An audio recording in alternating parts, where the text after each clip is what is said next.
Hello hello ඉතින් හැමෝටම සුබ දවසක් කියලා කියන්න ඕනේ. ඉතින් අද නිවාඩු දවස්. ඉතින් අද මගේ දවස. ඉතින් පොඩි කෑමක් හදන්න කියලා යන්නේ. ඉතින් හැමදාමත් ඉතින් ට්‍රැවල් කරනවා. මම නැත්තම් ජොබ් ගැන කරනවා. ඉතින් රුමිනියාවට එන්න කොහොමද කියලා ඉතින් වීඩියෝස් කරනවා. ඉතින් අද වෙනස් විදිහට වීඩියෝ එකක් කරන්න කියලා හිතුණා. ඉතින් අද මගේ නිවාඩු දවස්. ඉතින් ලොක්කා කිව්වා මම හදන්න යනවා. ඉතින් ලොක්කලා ගෙදර ගිහින් එදා කෑවා. එදා රෙසිපි එක අද මම අත්අදා බලන්න යන්නේ කොහොමද මේක හදාගන්නේ කියලා. මේක ඉතාලි රෙසිපි එක. හරිම ලේසි, හරිම රසයි. ඉතින් අපි බලමු මේකට මොනවද උමනා කරන්න කියලා. අනිවාර්යයෙන් ඉතින් ඔයාලටත් වැදගත් වෙනවා. ඉතින් ගෙදරදී හරි ඔයාලා ඉන්න තැනදී හරි විවේක වේලාවකට අනිවාර්යයෙන් ඉතින් හදලා බලන්න. ඉතින් බලමු මේකට අවශ්‍ය කරන දේවල්. එන්න යන මතක හදන්න කෑම එක.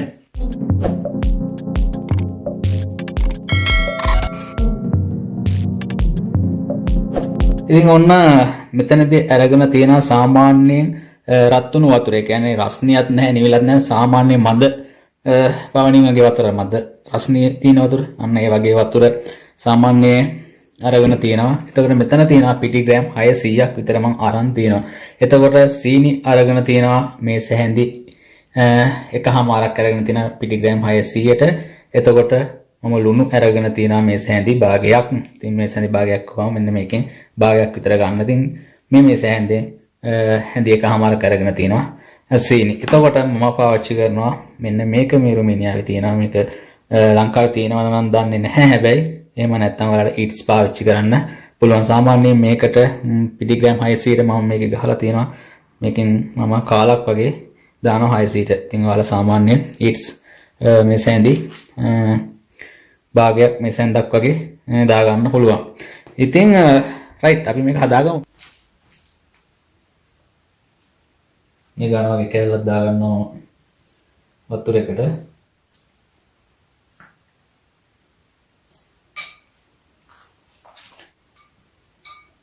රයිට් මේක මෙහෙම අපි පොඩ්ඩක් දිය වෙන්න දෙමු යාට. ඊට පස්සේ අපි පිටි ටික දාගමු මේකට. මේ විදිහට පිටි ටික ලුණු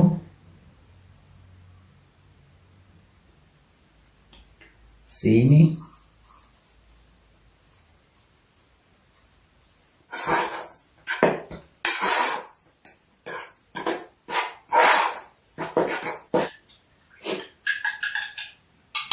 right ඉතින් මේක එකතු කරගමු අපි.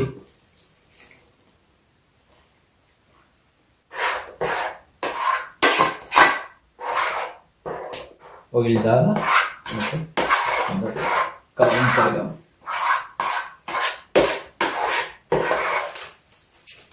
මේ විදිහට මේ කවර් කරලා තියෙනවා. ඉතින් ඔයාලත් මේ විදිහට මේක හදාගෙන ඉක්මනින් හදාගන්න ඕන නම් පොඩි රස්නයක් තියෙන තැනක තිබ්බනම් මේක ඉක්මනින්ම මේ පිපිලා එනවා. ඉතින් ඔයාලා දකින්න ඇති කොහොමද මේක හදාගන්නේ කියලා. ඉතින් මේක හවසට දාම මම අවන් එකට දාන්නේ.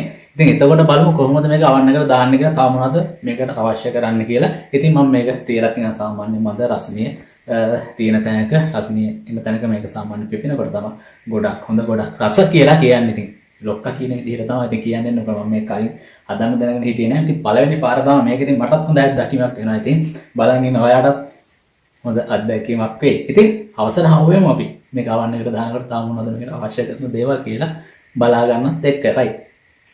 රයිට් ඔන්න ඉතින් මම කිව්වා හවස ඉතින් වැඩි පටන් ගමු කියලා. ඊතර වැඩි ඉතින් ඔන්න ගාන්ට පිපිලා එහෙම තියෙනවා. මෙන්න හොඳටම පිපිලා තියෙනවා. ඉතින් පොකච්චිය. ඉතින් බලමු මේකට තාම මොනවද උමනා කරන්න කොහොමද අවන් එකේ දාගන්න කියලා. සාමාන්‍යයෙන් අවන් එකේ දාගන්නවා නම් දාගන්න වල 240ට වගේ විනාඩි 20ක් විතර කුක් කරගන්න ඕනේ. ඉතින් බලමු මේක කොහොමද සොස් පෑන් එකට දාගෙන. ඉතින් බලමු මේක කොහොමද අවන් එකට දාගන්නේ කියලා. මම තව උමනා කරන්න දේවල් ටික දාලා අපි අවන් එකේ දාලා බලමු කොහොමද රස කියලා. ඉතින් ඔයාලට පේනවා ඇති මෙන්න හොඳට පිපිලා තියෙනවා. ඒකයි මම කිව්වේ මේක සාමාන්‍යයෙන් ඉතින් පැය දෙක තුනක් හතරක් එහෙම තිබ්බම හොඳටම තියෙනවා. ඉතින් අපි දාගමු මේකට දාගන්න කලින් අපි මේකට තෙල් ටිකක් දාගමු වටේට ඇලවෙන්නේ නැති වෙන්න. රයිට් ඉතින් මේ විදිහට තෙල් ටිකක් දාගමු. ඊට පස්සේ පිපිලා තියෙනවා.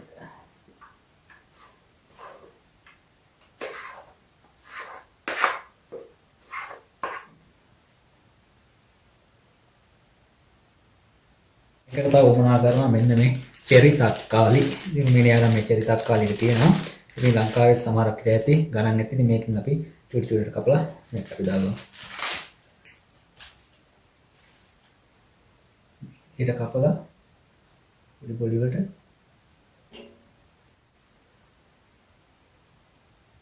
දාගන්න.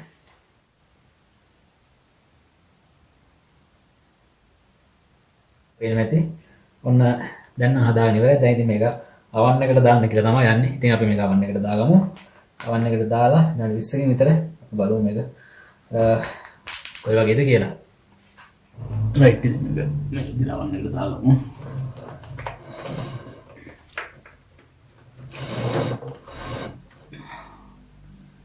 රයිට්. අපි බලමු ඊට පස්සේ විනාඩි 20කින් විතර මේක කොහොමද කියලා. රයිට් ඉතින් ඔන්න මම හදාගෙන ඉවරයි. ඉතින් මෙන්න මේ විදිහට තමයි ඉතින් රමණන් පාට වෙනකොට ඔයාලා මේ විදිහට අවන් එකෙන් එළියට ගන්න. ඉතින් ඇත්තටම කියනවා නම් මේක හරිම රසයි, හරිම රසවත් කෑමක්. හැබැයි මේකේ ඉතාලි කෑමක් තමයි. ඉතින් ඔයාලත් හදලා බලන්න. හොඳයි. ඔන්න ඉතින් ඔයාලා දකින්න ඇති ඉතින් ඔන්න හදලා ඉවරයි. මේක සම්පූර්ණ පොකච්චා. අත්හදා බලන්න.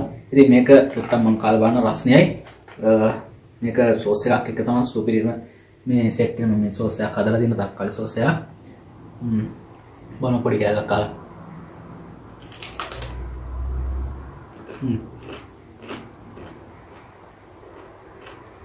පළවෙනි අතට තමයි හැදුවේ ඉතින්. අවුලක් නැහැ. මට නම් හොඳයි. නේ try කරලා බලන්න. පොකච්චියානෝ ඉතාලියානු